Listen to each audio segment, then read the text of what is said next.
Warning: the podcast you're about to listen to may contain graphic descriptions of violent assaults, murder, and adult language. Listener discretion is advised. Welcome to the Murder Police Podcast. One Night, 5 Murders, Part 1.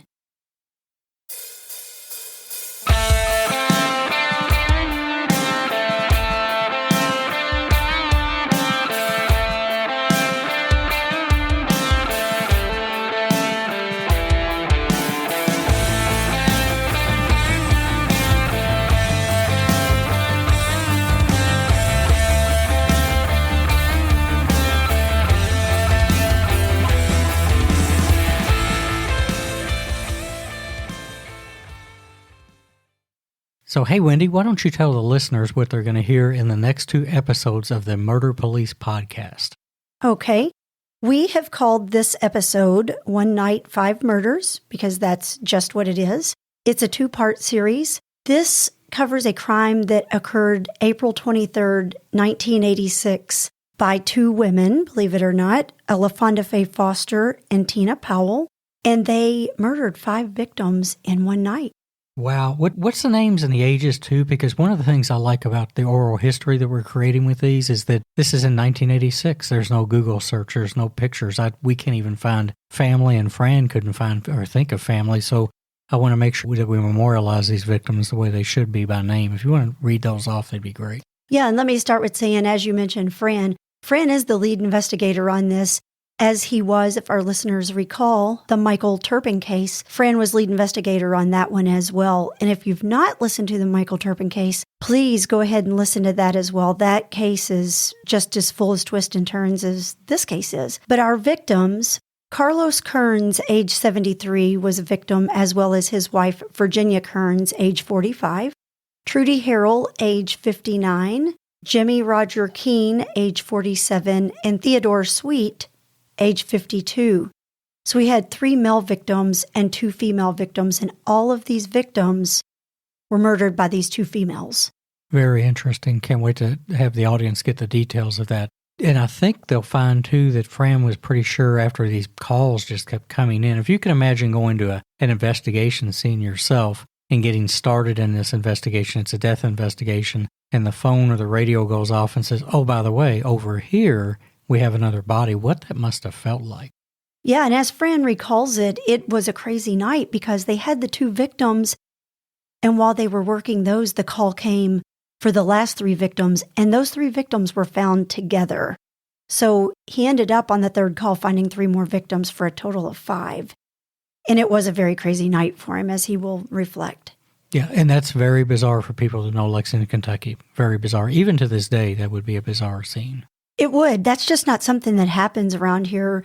We do have our share of crime and murder. Thank goodness it's not as terrible as some areas, but in this night, for 5 in one night in Lexington, and they're all related, it really threw Fran and the rest of the homicide unit for quite the loop.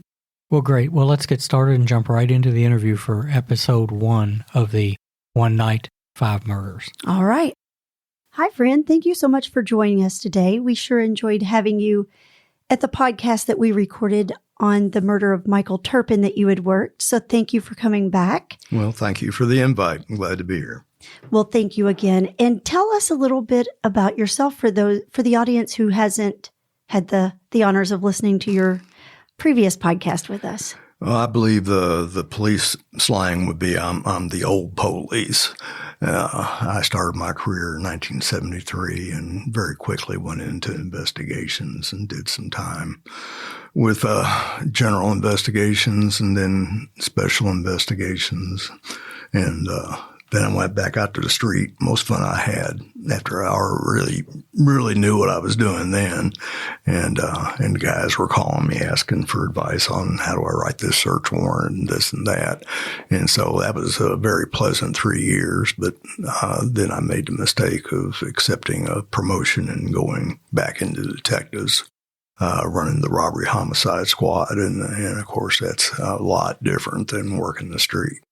They both got their pros and cons, but the pressure the tension of working homicides all the time is something that will catch up to you. I'd say so, but you certainly excelled in it from what I've heard of your previous tells, and certainly this case that we're going to talk about today. I saw you in the past featuring this, and it is certainly a very crazy case. I can't imagine the night that you had with all of this, that the night that it occurred. So with that being said, why don't you tell us a little bit what this case is about? Well, I had already been called out. Matter of fact, I was out with my wife and another one of my detectives and his wife. We were celebrating his birthday, and I got called out to Nancy Hanks on a barricaded person SWAT call out type of thing, and so I'm only there about a half an hour when they notify me that they've got a dead body over in the Burke Plaza. This was probably close to 9 o'clock. Yeah, it was 9 o'clock. That evening on Wednesday, August 23rd, 1986. So I responded to that, and immediately upon seeing the body, there was trauma everywhere, clothes ripped off, tire tracks, scuff marks in the parking lot, apparent bullet holes in the victim, as well as some rather odd knife wounds.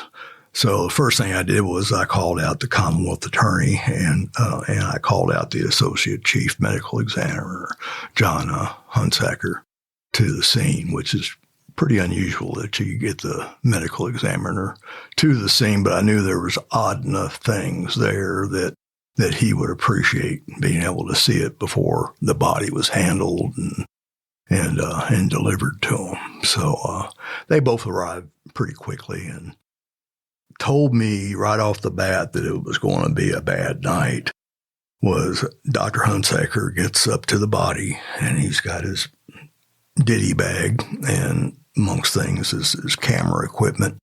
And he gets his camera out and he kind of focuses on a body, but then he immediately brings the camera straight up over his head and shoots a picture of the full moon that's over us. So that was kind of a clue. You know, it was weird enough already. The clothing was off. It was something that you just didn't see that much. Just looked like old Goodwill stuff, a lot of polyester and things that you'd see. And it just kind of stood out. He didn't see many people dressing that way at that time anyways, in the mid-'80s. We continue to work that scene, and there is a lot of physical evidence. The best thing that we did at that scene was we called Canine to try to do an article search. Pat Murray arrived with his dog. I'm sorry, I can't remember the dog's name at this point. But they do an article search, and within 20 minutes, they have found one of the original crime scenes, which was over on the other side of a hedgerow. We could see it from the Burke Plaza parking lot, but it was completely in the dark over there. There was a little dirt road that kind of led in behind that hedgerow, and they found a large amount of evidence, and especially including scuff marks and tire tracks. That type of thing. I think they recovered a few .22 caliber shell casings. There was a good amount of blood there too. And of course, what we learned that we were going to be tracking all night was a few packets of orange Trojan condoms. Ended up nicknaming this case the Trojan Trail, I'm afraid, because we found them at about every scene that we went to that night and even in the weeks to follow.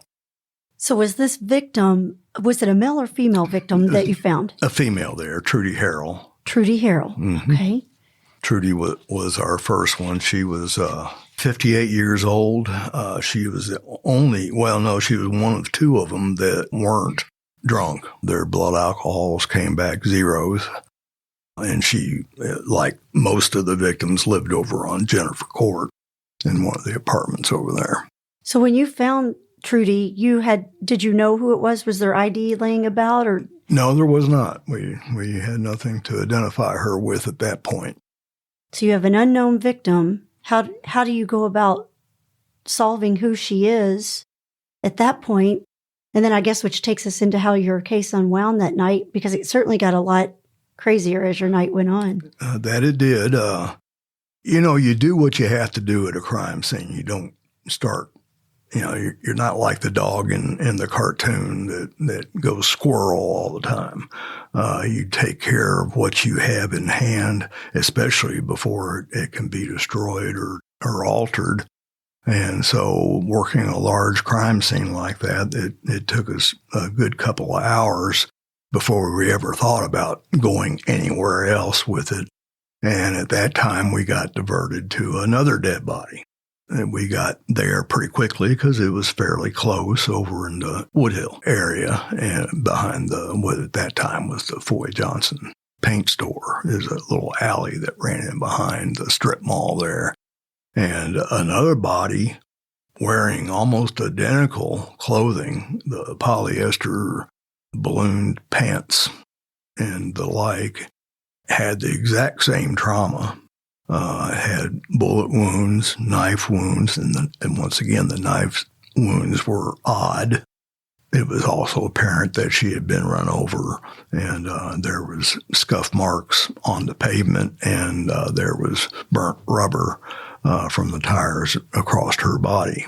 And once again, it was almost like going to the same crime scene again, just a different place.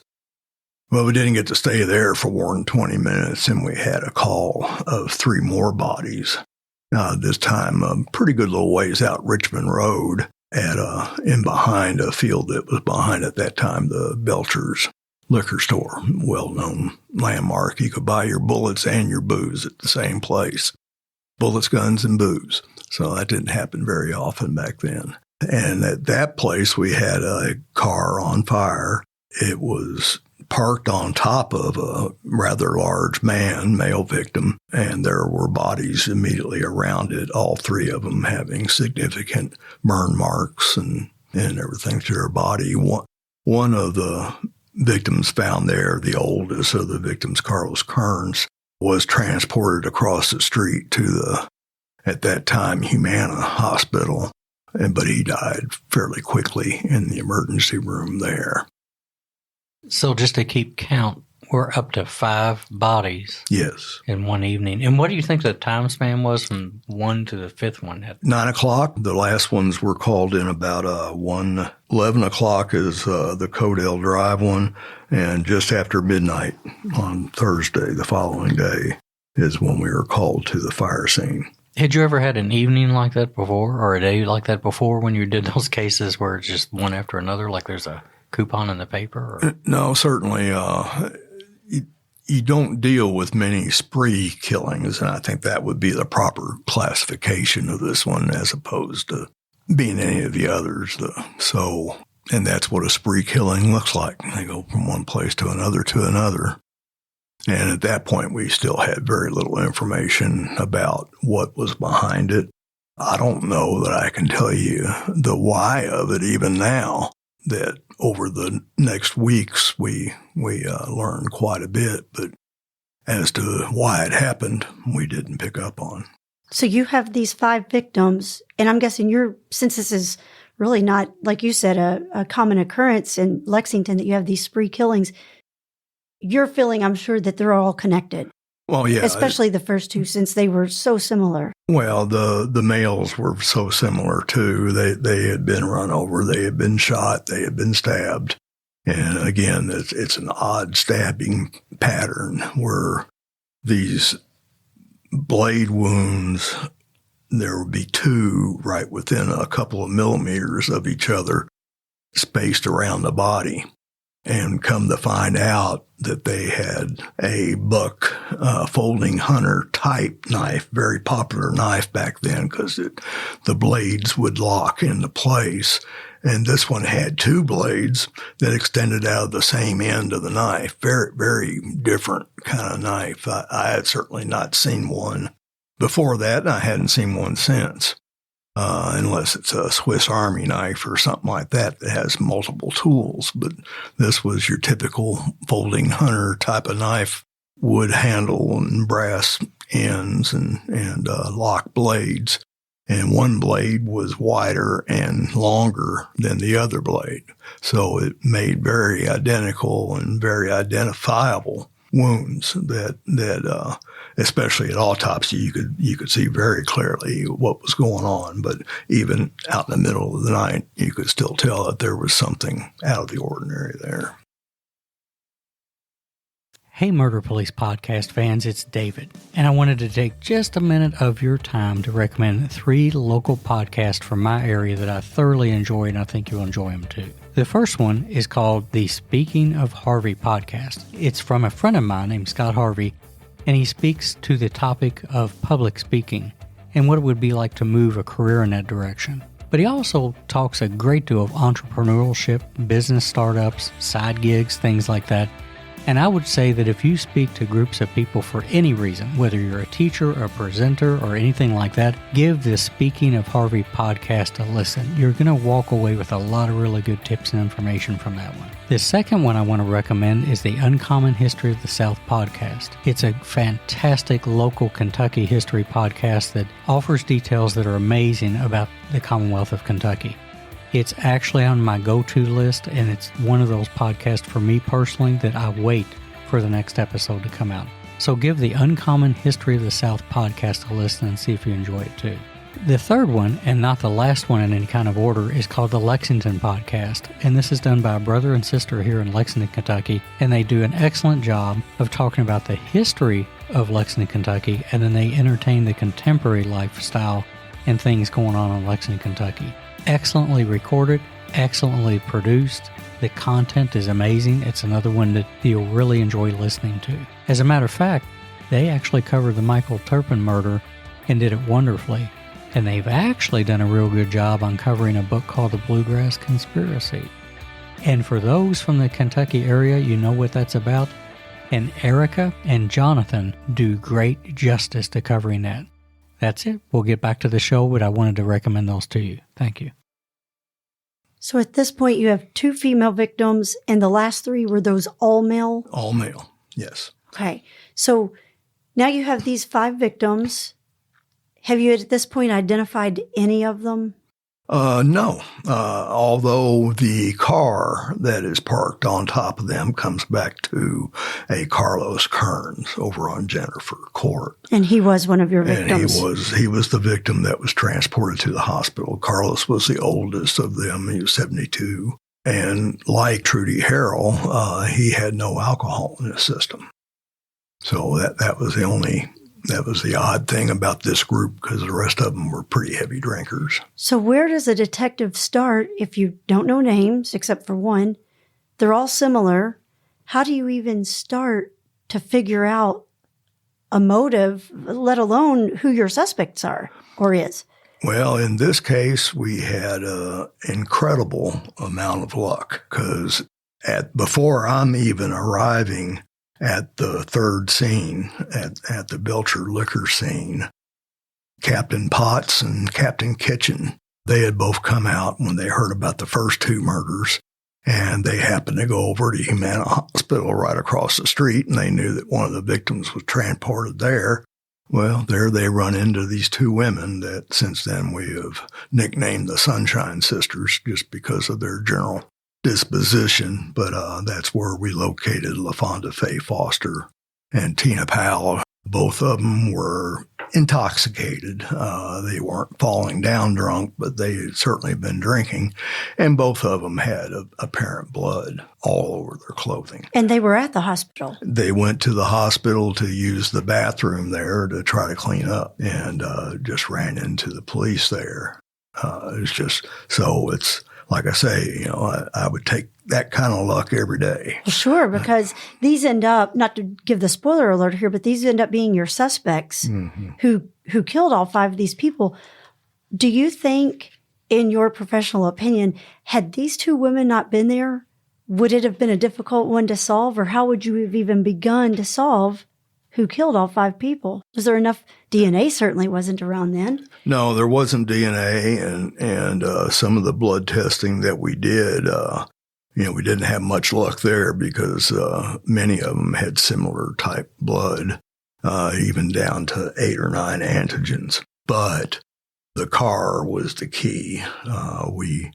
In hindsight, we located several locations during the night where that car was and who was in it and what they were doing, and we could put all 5 of the victims and the 2 suspects in that car.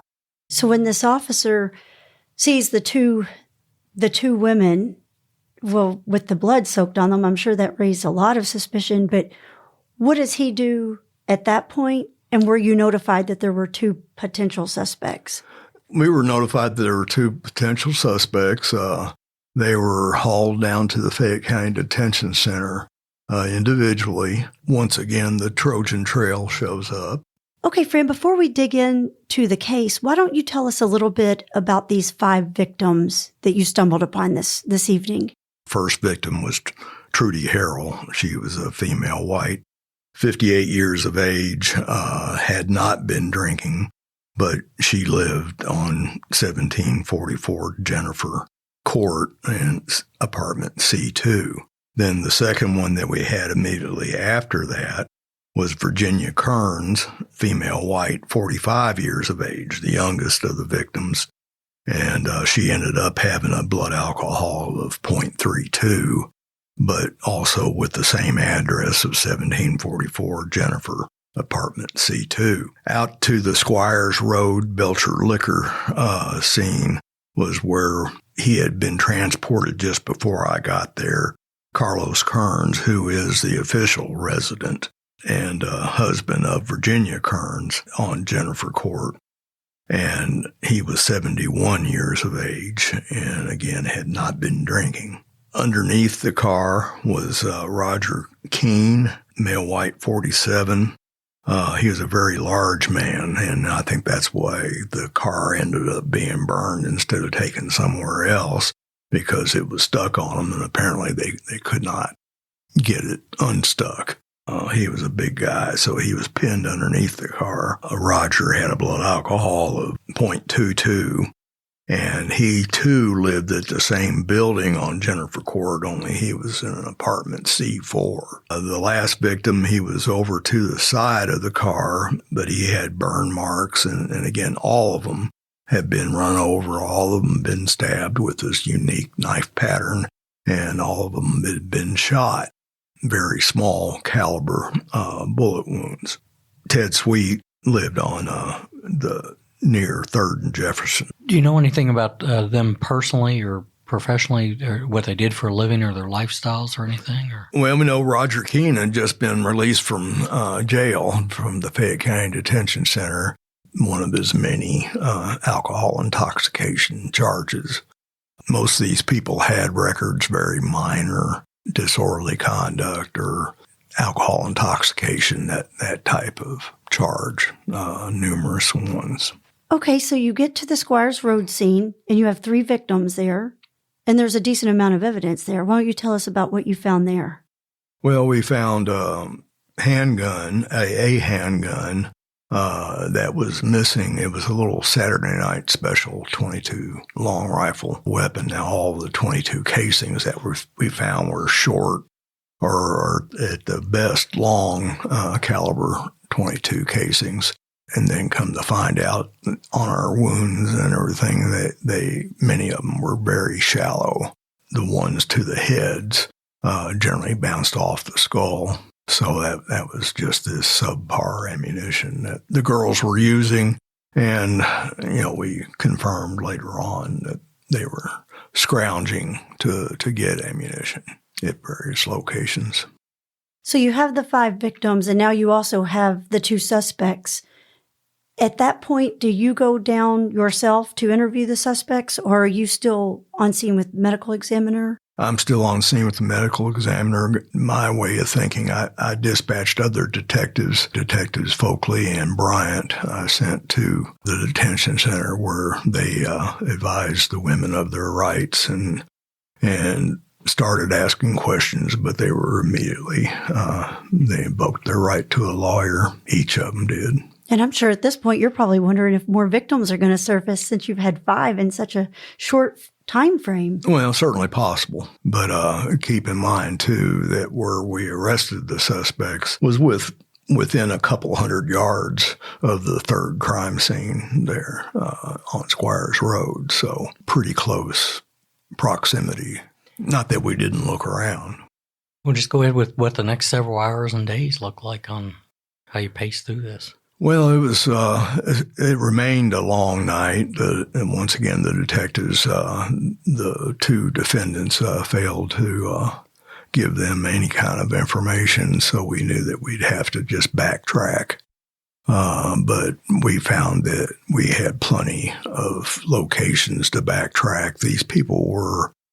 Many people end up, when they live in a large city, they ended up just occupying a very small part of it. And these girls and the victims were all Jennifer Road, Eastland, 3rd Street, Loudon Avenue, and maybe as far as Richmond Road. That was their little pie-shaped part of the county that you would almost always find them in. The two women defendants were well known to police. LaFonda Foster had been into many scrapes, disorderly type things, assault type things, even a suspect in an arson before. And where Tina Powell, her offenses were generally a little bit less than that. But they were known to prostitute themselves and just whatever it took to get money for drugs and alcohol. So these were certainly known names. They were not strangers to you all. Exactly. So when they invoked their rights and they wouldn't talk, how did you start unwinding how these people connected to each other, how they knew these victims? A lot of footwork. We did a background and checked police calls for service, first of all, because that's right there in our system. And we found that police had been dispatched to the Carlos Kern's apartment earlier that evening around 6 o'clock to report of a disorder. Virginia Kearns was the one that called the police, and she was obviously pretty highly intoxicated, perhaps even more than usual. Officers, I know Jerry Belcher was one of the officers that responded to that scene, and Jerry was quite familiar with them, and that Virginia was particularly drunk. And apparently this was a regular timing for Carlos to be running into some money. And that's when our Sunshine Sisters would normally show up offering sponge baths and the like. And before they'd know it, and what Virginia was mad about is all of Carlos's recently added funds would be gone along with the girls shortly thereafter. And so that's why she had called the police, but there was no evidence of any crime there, and the police cleared that scene. But we think everything started going downhill from there, from what we could gather, because we start placing the defendants and the victims in various locations, again, all through this one slice of Fayette County. We know that shortly after the police left that scene, that the two defendants, Foster and Powell, had gone into the Rite Aid store there in the Eastland Shopping Center, which is walking distance, maybe 300 yards after crossing New Circle Road to get there. And amongst other things, that at the Rite Aid store, people that worked there identified them as having stolen large quantity of condoms. And once again, they were the orange-wrapped Trojans that were stolen from there, that we found at virtually every scene during the initial crime investigation and afterwards. Now, did all 5 victims know each other? I know that the 2 ladies had some affiliation, but did the 3 gentlemen know the 2 ladies that were also murdered? Yes, they all knew each other. Okay. Carlos Kearns' apartment, the way I understand it, was a hangout, and where friends would gather, and there certainly was a good amount of drinking that would go on in that area. And like I say, the defendants knew when to show up and where they could score some extra cash. How do you start piecing together why this heinous crime even occurred? Well, and sometimes you don't piece it all together. And in this case, we didn't. All I can do is speculate, but this is after weeks of tracing their whereabouts during the night. They stopped in several locations cashing checks off of Carlos Kern. And they would try to cash a check for $50 and the place would only cash it for $20. And so they had Carlos and we've got them placed in this old Chevy. It's an old full-size Chevy. And we know even where the defendants and the victims are placed in that car. And for 7 of them, with at least one of them being a huge fella, was a very packed car. So we know where they had gone. There was bars and little convenience stores. One of the bars that they went to, Tina Powell went inside and wanted to know if they had any .22 caliber ammunition. Said he wanted to kill some rats. And meanwhile, the victims are all out in the car, waiting on her to return. I was going to ask, legwork-wise, that's a lot. How does that happen? I'm assuming that these places just don't contact the police. What's that look like personnel power-wise? How do you, to get to that many locations to start getting that kind of detail, what's that look like? Well, we had, in robbery homicide, especially at that time, was a very small unit. I believe we were up to 4 detectives and myself. So we borrowed a few people on a temporary duty basis from other sections of the Bureau of Investigation to help us out while these leads were hot. And there was plenty of them to work. So we used quite a few people during the course of this investigation, especially when you start adding in the crime scene detectives, the patrolmen that secured the scenes and the like. I think there was somewhere in excess of 30 that were involved over those first couple weeks of the investigation. And basically what would happen is one lead would lead you to another. I think I mentioned earlier that the girls were allowed to keep their clothing through a pretty large mistake at the detention center. So we started interviewing people at the detention center, both who worked there and both who were prisoners there. It happened to be at the same time. And we managed to run down most of the clothing. I know that Faye Foster had taken her shoelaces from her tennis shoes and flushed them down the toilet. Obviously, she couldn't do that with her shoes and sweatpants and the like. And so we traveled around town quite a bit running down those defendants and gathering back up those articles of evidence. But basically, you would go to one store and they said, they were going to go down to Johnny's. And so you go to Johnny's, and then they said they were going to go to Sportsman. And you would gather small amounts of information at each one. We knew where associates lived around the town, and the 2 women, Tina Powell, lived out on Mentel Park, but they would crash wherever they could. So there was a lot of places to go, including on Jennifer.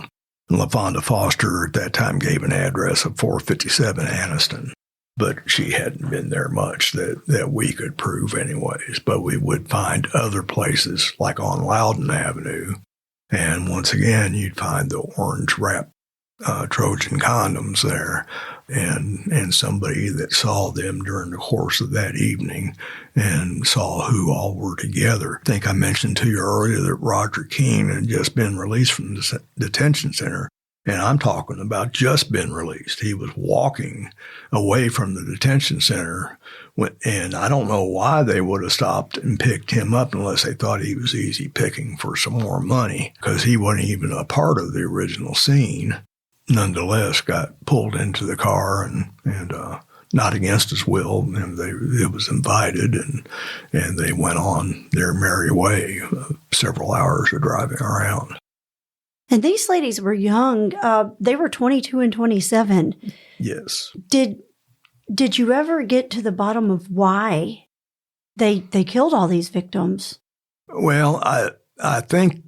And this, again, is speculation. This is nothing we could prove in court. We obviously proved that they did do it, but why? Now, LaFonda Faye Foster had quite a reputation as being a very tough woman. Apparently she'd had a very tough upbringing, and therefore nobody would mess with her. The speculation was that Tina would go along with her because she was told to. And so my speculation and why they got into the car and had to move around, I think that someone got shot at the apartment on Jennifer Road. Now, we couldn't find anybody that heard a gunshot, but again, we're talking about a very low caliber weapon that, would easily be muffled and not heard outside of the apartment. So Carlos had several wounds that were pretty much superficial. One bounced off his head and one through a fleshy part of his neck. Either one of those, he could survive for quite some time. And so now their theft or con job is turned into a robbery and an assault first. And so the girls apparently at some point make the decision that everybody's got to die. It's the only way they could get by without being guilty of a couple of Class A felonies. I'm blown away that they just don't know what else to do, so they just kill all these people. And I'm just thinking, if you're running over top of people, how's nobody seeing that, first of all? Because, that's a pretty open area over there by Burke. You're right, but now the original scene there at Burke was very much in the dark. It was just a two-rutted dirt road that led in behind that hedgerow that borders up to the south end of that parking lot there at Burke Plaza. And what it appears happened is that she was originally hit and run over back in that very dark, grassy area where we found our first bits of evidence.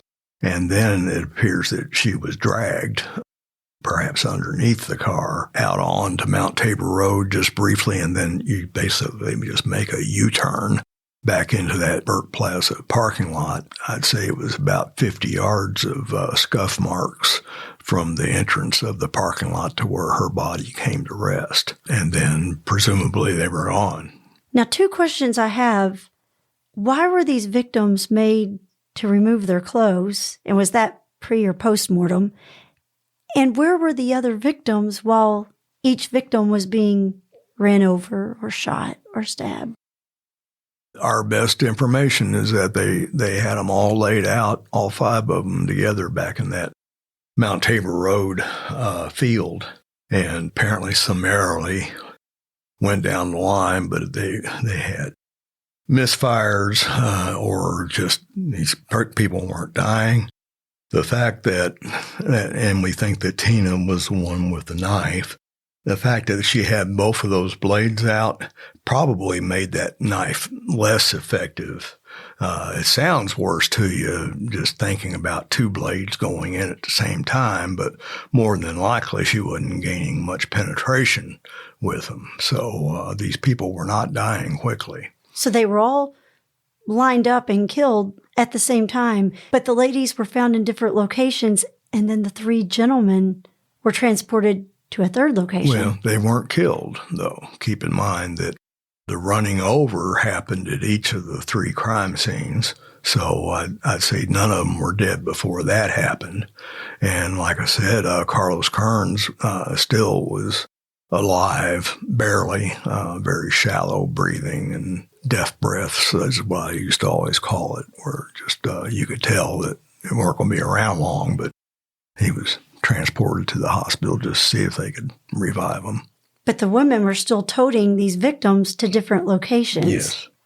And I'd say all of them were at some stage of injured, whether it was shallow stab wounds or gunshot wounds.